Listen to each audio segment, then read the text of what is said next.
So I did not know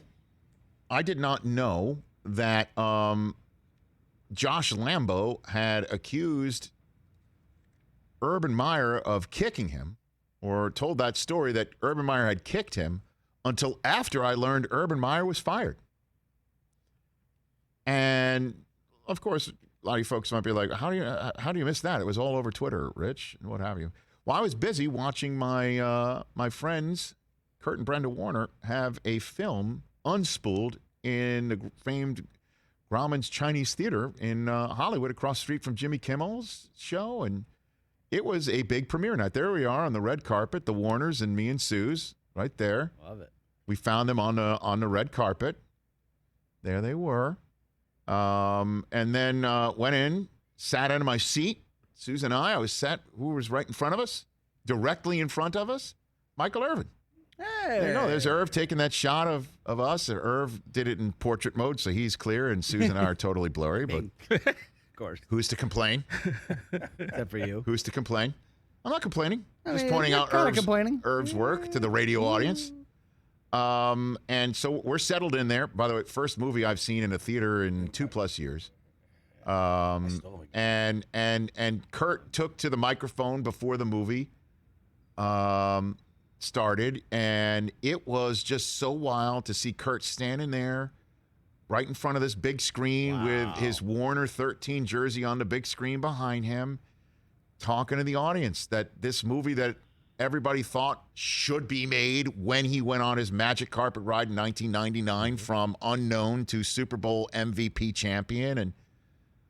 And everybody thought at the time, this is a movie. It should be made into a movie. And here we were in 2021, and the movie had been made and was being shown to everyone. And I will tell you this. It is a beautiful movie. It's a beautiful movie. And you will love it. Now, obviously, we know Kurt, and you guys may not know Brenda as well as, I've gotten to know her, and a lot of us have gotten to know her on game day morning. But we did a podcast interview with Brenda Warner a few years ago. You remember that? When her book came out. Right. And her story is remarkable as well. And the fact that she's a Marine, and she married someone while she was in the Marine Corps. They had 2 kids. One of their children was taken to the emergency room. Her husband, or then eventual ex-husband, had dropped him in the tub. Legally blind now. And the two of them met at a bar one night in Iowa, Kurt and Brenda. And Brenda will tell the story. She told Kurt, yeah, you don't want any piece of me. I'm a divorced mom of 2, and one of the child is of need. And Kurt, as we all know, is the type of guy that's not going to be deterred by that. And the story about Kurt's relationship with Brenda, and Brenda's relationship with Kurt, and then Kurt's relationship with his, or his eligible stepson, or his son, is beautiful. That's what makes sports movies work so well. Obviously, it's a story about somebody you're rooting for, and it's a story about love, and the love story between Kurt and Brenda, and Kurt and Zach, his son now, is beautiful. Beautiful. Also, what makes a good sports movie? Dennis Quaid is in it. I mean, that's another one. Like, Susie said that as we left the movie theater last night. She's like, Dennis Quaid is in all the good sports movies. Mm-hmm. Let's look at that. He's in a lot of them. He's in a lot of them. Obviously, Any Given Sunday is one of them. Obviously, The Rookie is another one. The Rookie will make you cry. Oh, so good. Okay. He was in this film as well. We're missing a couple, too.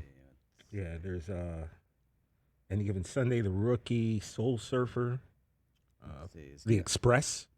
Oh, yeah, The Express. Playing for Keeps. And he plays Dick Vermeil.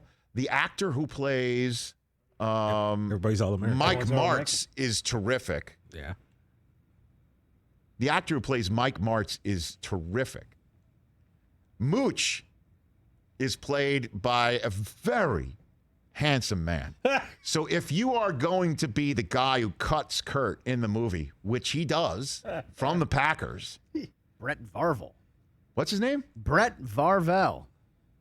I don't know if I'm pronouncing that right, but Varvel. Yeah? Plays Mooch.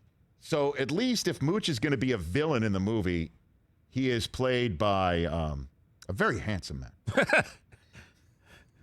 I'll tell you this, too. I don't think I'm getting... Also, another great actor in it, Bruce McGill, who is in every... Bruce McGill. Please. He plays the What is owner and he? coach of the Iowa Barnstormers. Oh, amazing. Terrific. Terrific. D-Day. Terrific. Also, I'll say this, too. I'm not giving away too much. When we get to Kurt making the Rams... Spoiler alert. You know, Spoiler, I mean, Come on. I mean, like, stop, Rich. Great, My Rich. bad. Now I'm not going to haven't go seen see this. it, okay? Don't Now I'm not tell going to go us. watch My the movie. bad. When Come Kurt on. makes the Rams... Morons. When Kurt makes the Rams... You know his first game was against the Ravens? And Ray Lewis? really? Yes. Wow. The guy who plays Ray Lewis is phenomenal. Is it Ray Lewis? No, it is not. A couple times I He could play Could have been. He could have played himself.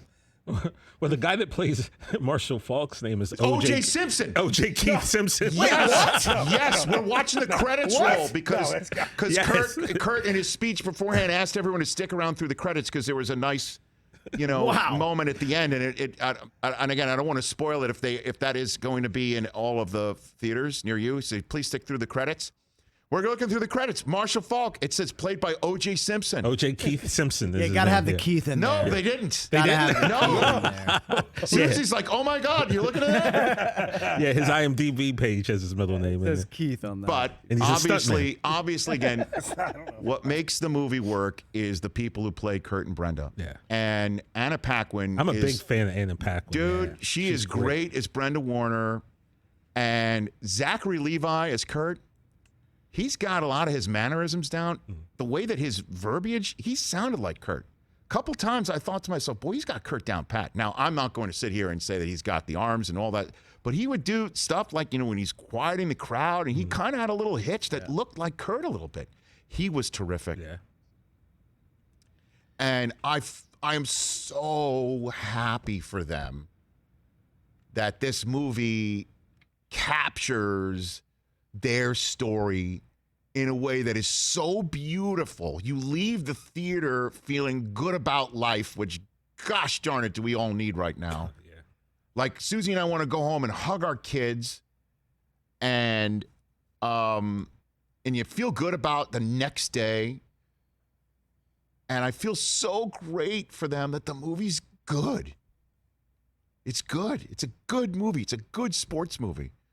It tugs at your heartstring. You feel the heartstring getting tugged. And again, Mooch is cutting Kurt, and he's played by a handsome man. And Was Mooch there last night?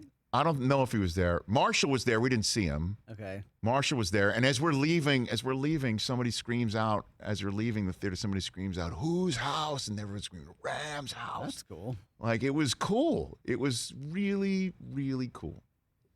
And seeing Kurt and Brenda on the carpet being interviewed, and it's their life story, and it's in a movie that's what they always say. It'll never take it away from me. No one, I don't know who would ever take it away from me. This is theirs forever. Cool. And it took forever to get made, and it got made, and it's a beautiful movie. Christmas Day.